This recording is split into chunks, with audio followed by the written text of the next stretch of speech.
Well, for me, the biggest lesson that I always hear from my teacher, from Guruji and from Sharat in Mysore, is this constant idea that I have to be stronger. For me, my whole practice has been about finding the limits of what I could possibly do and then passing those limits. And they always encouraged me in moments where I felt complacent in my practice that I should reach new limits. I would have to be stronger, whether they were giving me a new posture or just asking me to do the postures that I was already doing better. And what I've really realized from that is that that particular lesson has also has sort of transferred into my life, because I have this attitude where, you run in sort of cycles where you get a little complacent and you think, oh, this is good enough. And then I just remember my teacher saying, Kino, you have to be stronger. You have to try harder. You have to do more. So especially in moments when I feel like I want to quit, or when I feel like, things aren't working out, or I feel depressed about something, I hear their voices saying, you have to be stronger, keep going, don't stop trying, don't give up on it. And for me, I think that's a huge lesson of the yoga practice, and something that I've definitely taken. One thing that I notice is that, myself included, we as human beings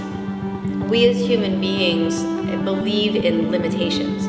So we believe that our consciousness is limited. We believe that our bodies are limited, and we take those to be absolute truth. And when someone asks you to surpass those limitations, it's not something that you easily say, okay, great, let's do that. We have a lot of resistance to that. So when there's a posture that challenges our notions of what we can and cannot do, the idea that we have to be strong enough to push the outer limits of what we know to be true in a safe and healthy way, and then ultimately expand the possibilities of what we know is reality, so much about what the essence of the practice is for me. If we're meant to tap into the eternal part of our soul, then that must be limitless. It must be infinite. And so every time we surpass our limitations, we get an intimation towards the immortal part of ourselves. We get sort of a glimmer of that eternal nature of ourselves.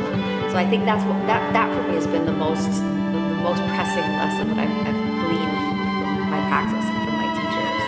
For me, Guruji's life is also that inspiration, because he spent the majority of his life teaching, a few disinterested students in his local town, Mysore. And it's only within the last 10, 15 years of his life that his full dream to take yoga all over the world really started to come to fruition. But he never gave up.